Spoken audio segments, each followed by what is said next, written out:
I met the nurse who once took care of me. She said, "You were my favorite patient." I wasn't supposed to remember her.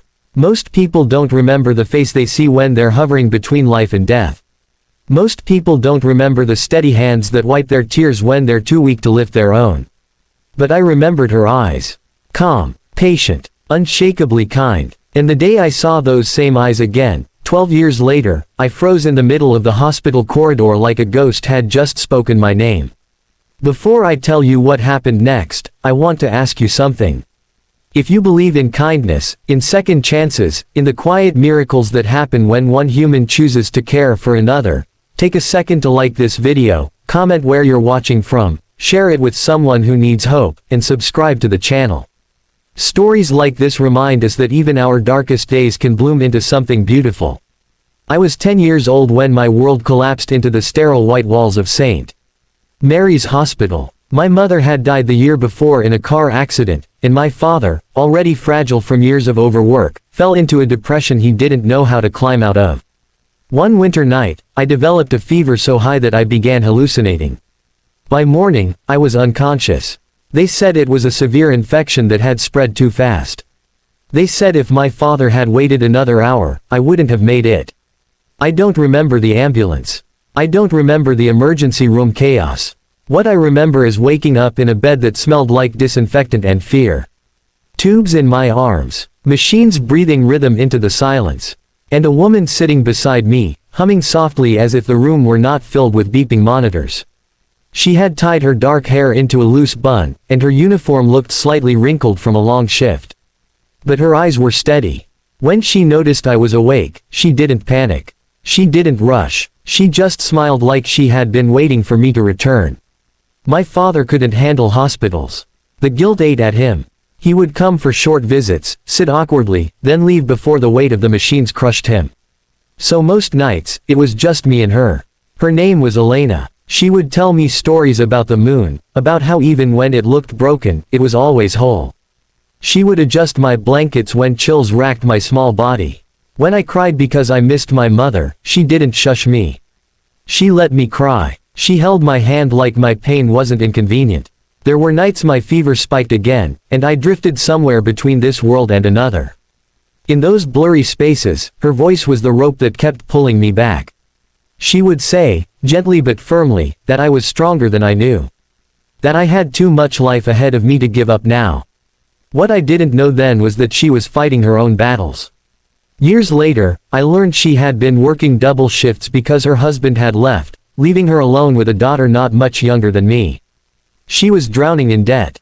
Exhausted. Heartbroken. But in my hospital room, she never showed it. To me, she was unbreakable. After 3 weeks, my body finally responded to treatment. I was discharged with a thinner frame, a fragile immune system, and a new understanding of how quickly life could disappear. The last day I saw her, she walked me to the elevator. She crouched down so we were eye to eye and told me that surviving wasn't just about breathing.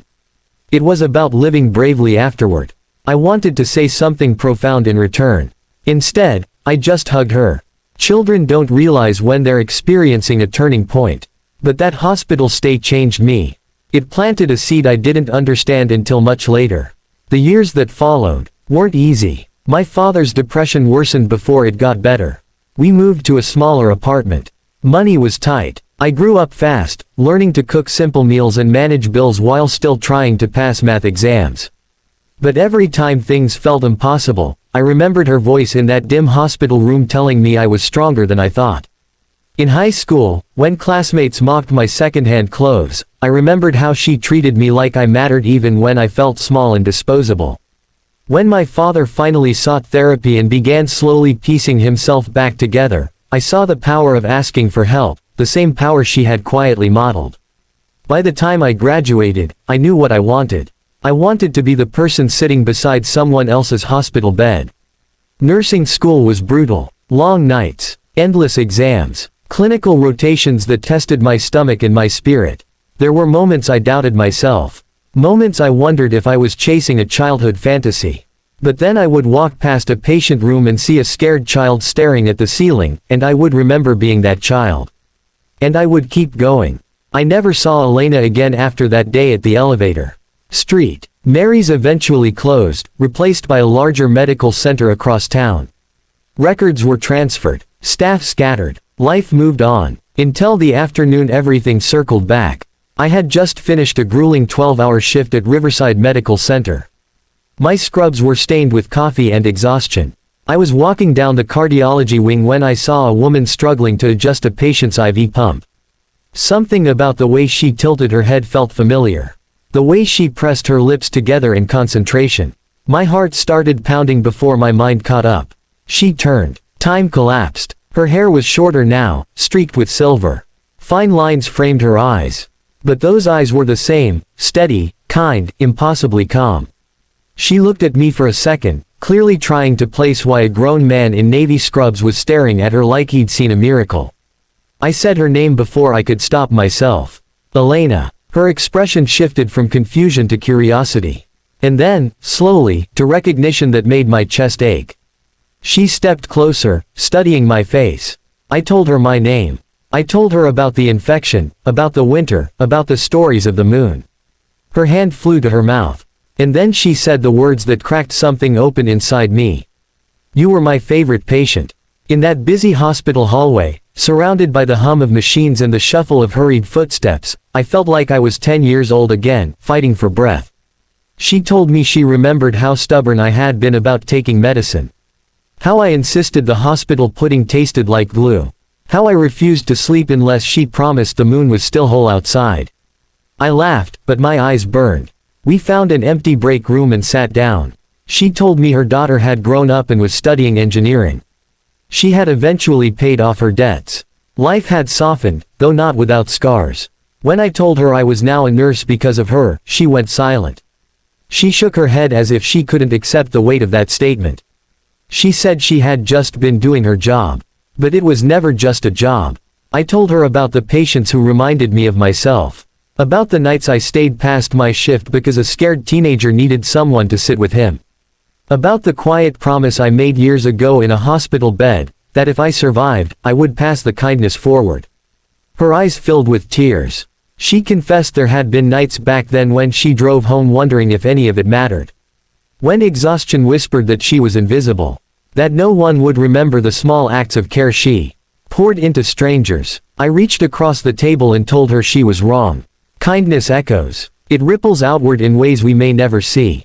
A nurse who sits beside a frightened boy inspires that boy to grow up and sit beside others. A gentle voice in the dark becomes someone else's strength years later. We returned to our shifts after that, but something inside me felt rearranged. In the weeks that followed, we occasionally crossed paths in the hallway. A nod, a shared smile, a quiet understanding between two people bound by a hospital room from another lifetime. One evening, I was assigned to a young girl admitted with severe pneumonia. She was terrified, clinging to her mother's hand, eyes wide with the same fear I once carried. As I adjusted her oxygen mask, I felt the old memories settle over me. The humming, the moon stories, the steady presence. I pulled a chair beside her bed and began telling her about how the moon is always whole, even when we can't see it. Halfway through the story, I realized something. I wasn't just remembering Elena anymore. I was becoming her. And that's when I understood the full circle of it all. We don't always get to see the harvest of the seeds we plant. Sometimes we plant them in the dark, exhausted and unsure. But years later, somewhere down the line, they bloom in ways we never imagined. If this story has touched your heart so far, please take a moment to like the video, share it with someone who needs to believe that their kindness matters, and let me know in the comments what small act of care changed your life. Your engagement helps these stories reach more people who might be struggling in silence. And before we reach the end, I have a special request. Comment the word, moon, if you believe even in your darkest phase, you are still whole. A few months after reconnecting, I brought Elena a small framed photo. It was a picture of the night sky taken from the hospital parking lot during my break. The moon was only a thin crescent. On the back, I wrote a simple sentence, "You were right. It was always whole." She cried when she read it. Standing there, watching the woman who once held my fragile hand now fighting back tears because she finally saw the impact of her quiet compassion, I felt something rare and beautiful. Gratitude. Not just for surviving, not just for becoming a nurse, But for the invisible threads that tie our lives together, the world can be harsh, cold, indifferent. But sometimes, in the middle of a sterile hospital corridor, you meet the person who once kept you alive. And they remind you that love doesn't have to be loud to be life-changing. 12 years ago, I was a scared boy staring at a ceiling, unsure if I would see another spring. Today, I walk those same halls as a healer. And every time I sit beside a patient who feels alone, I whisper the same truth she once gave me. You are stronger than you think. You are not invisible. And even when you feel broken, you are still whole. If this story moved you, if it reminded you of someone who once showed you kindness when you needed it most, please engage with this video, like, comment, and share it. You never know who might need this reminder today. Because somewhere out there, a tired nurse is wondering if any of it matters. And the answer is yes. It always does.